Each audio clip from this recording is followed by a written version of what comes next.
Hi guys, welcome to Vdstechops.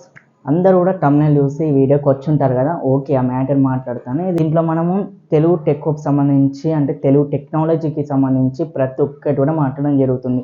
మీకు ఏది doubts ఉన్నా కూడా, ఏది విషయంలో టెక్లో ఏం డౌట్ ఉన్నా, ఏ గ్యాజెట్లో డౌట్ ఉన్నా కూడా కింద కామెంట్స్లో అయినా నా ఇన్స్టాగ్రామ్ ఐడి వినయ్ డార్లింగ్ ఇక్కడ కనబడుతుంది కదా, దీనికైనా మెసేజ్ చేయండి. ఓకేనా, నేను పక్కా దానిపైన వీడియో చేయడానికి ట్రై చేస్తాను. ఓకే, మ్యాటర్లోకి వెళ్తే చాలామంది వేరే కంట్రీస్ నుంచి మొబైల్స్ అయితే ఇంపోర్ట్ చేసుకుంటారు, అంటే వేరే కంట్రీస్ నుంచి తెచ్చుకుంటారు. ఎక్కువ తెచ్చుకున్నట్టయితే యాపిల్, సామ్సంగ్, ఎల్జీ ఇలాంటి మొబైల్స్ని చాలా తెచ్చుకుంటారు కదా, బ్రాండెడ్వి. కంట్రీ నుంచి మొబైల్స్ ఎందుకు తెప్పించుకుంటారో చాలామందికి తెలుసు భయ్య. మెయిన్ వచ్చేసరికి ప్రైస్ మన ఇండియాతో కంపేర్ చేసుకుంటే వేరే దేశాలలో యూఎస్ కానీ, దుబాయ్ కానీ ఇలా వేరే దేశాలలో తక్కువ ఉంటాయి. మనం వేరే కంట్రీస్ నుంచి ఇంపోర్ట్ చేసుకున్న మొబైల్స్ మన కంట్రీలో వాడచ్చు అంటే వాడచ్చు, కొన్ని మొబైల్స్ వాడచ్చు, కొన్ని మొబైల్స్ వాడరాదు. దాంట్లో అది మనం ఎలా కనిపెట్టాలంటే గ్లోబల్ వర్షన్ అని ఉంటుంది, కంట్రీ డిఫాల్ట్ వర్షన్ అని ఉంటుంది, కాంట్రాక్ట్ బేస్డ్ మొబైల్స్ ఉంటాయి. ఈ 3 మొబైల్స్ ఇక్కడ కనబడుతున్నాయి కదా, 3 నేమ్స్ పైన మొబైల్స్ ఉంటాయి. ఈ 3 మొబైల్స్ని ఏ మొబైల్ తీసుకోవాలి, ఏది తీసుకోకూడదు, దానివల్ల ఏంటి, దీనివల్ల ఏంటి, నష్టాలు ఏంటి అని చూసాం. ఓకేనా, గ్లోబల్ వర్షన్ అంటే ఏం లేదు భయ్య. గ్లోబల్ వర్షన్ అంటే మన ఆల్ ఓవర్ ప్రపంచంలో ఎక్కడైనా కూడా మనం మొబైల్ యూజ్ చేయొచ్చు అన్నట్టు. ఏ కండిషన్స్ ఉన్నాయి, ఏ సిమ్ అయినా వేసుకొని ఎలా అయినా మనం మొబైల్ యూజ్ చేయొచ్చు అన్నట్టు.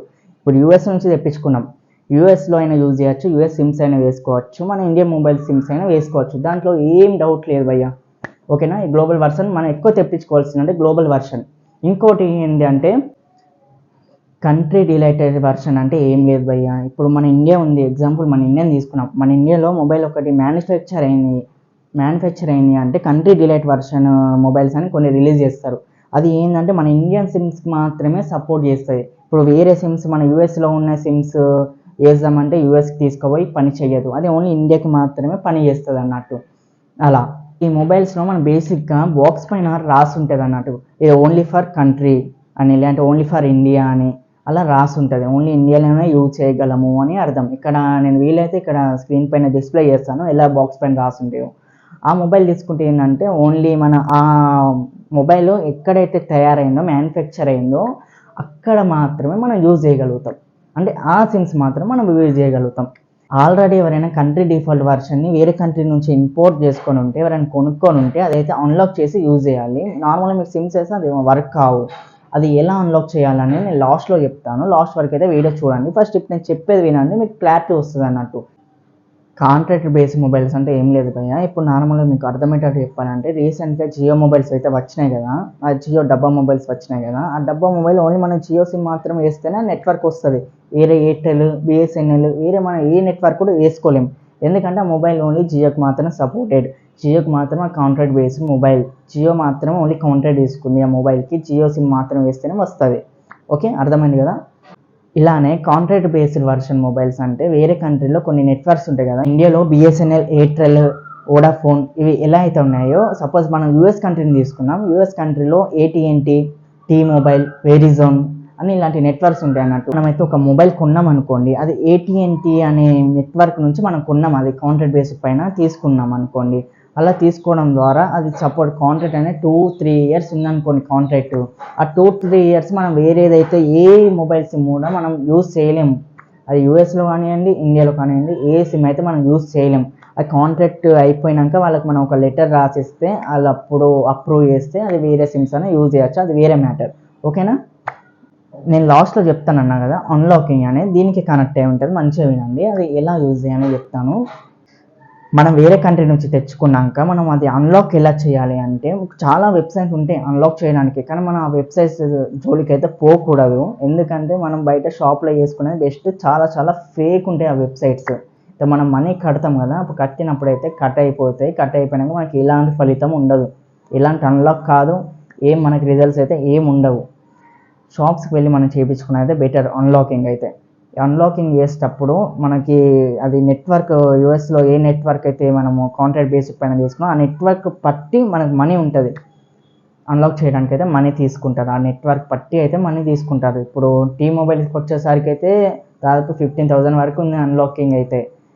వేరే AT&T మొబైల్స్ అలా చూసుకుంటే 2000లో అయిపోతాయి దాదాపు. ఇప్పుడు ఎలా ఉందో అది బయట చూడాలి. నేను పెడతాను వీలైతే రేట్స్ ఎలా ఉన్నాయని. మీది ఏ నెట్వర్క్ అనేది ఫస్ట్ మీకు తెలుసుకోవాలి, ఏ కాంట్రాక్ట్ బేస్డ్ పైన ఉన్నాయని. మీ మొబైల్ షాప్కి వెళ్తే వాళ్ళు ట్రై చేస్తారు, వాళ్ళకి ఒకవేళ ఇంటెలిజెన్స్ ఉంటే ట్రై చేసి చెప్తారు అది ఏ మొబైల్ పైన ఉందని. ఈ ప్రైజెస్ అయితే మనం కరెక్ట్గా చెప్పలేము, ఆ మొబైల్ కెరియర్ పైన డిపెండ్ అయి ఉంటాయి. ఆ మొబైల్ సర్వీస్ ప్రొవైడర్ పైన అది దానిపైన డిపెండ్ అయి ఉంటుంది. ఆ మొబైల్ ఏదైతే కాంట్రాక్ట్ బేస్డ్ పైన తెచ్చుకున్నారో వాళ్ళపైన డిపెండ్ అయి ఉంటుంది. ఆ కాంట్రాక్ట్ పైన ఏ సిమ్ పైన తెచ్చుకున్నారో దీనిపైన డిపెండ్ అయి ఉంటుంది.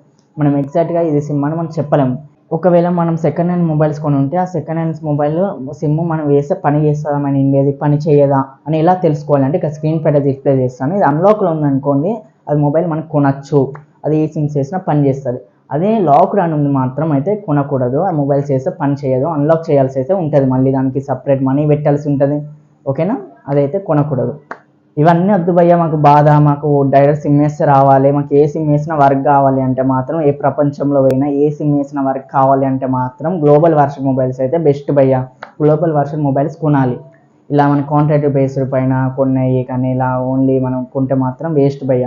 వీటికి మళ్ళీ మనం సపరేట్గా అన్లాక్ చేయాల్సి అయితే ఉంటుంది. అన్లాక్ చేయకుండా మొబైల్ వాడలేమా అంటే వాడచ్చు, దీనికి కూడా కొన్ని ప్రాసెస్ ఉంది. కాకపోతే మనం అన్ని యాక్సెస్ చేయలేము, కొన్ని హాట్స్పాట్స్ కానీ అలా ఆన్ అయితే చేయలేము. హాట్స్పాట్ అలా వైఫై అయితే మనం కనెక్ట్ చేసుకోలేము, ఆన్ చేయలేము.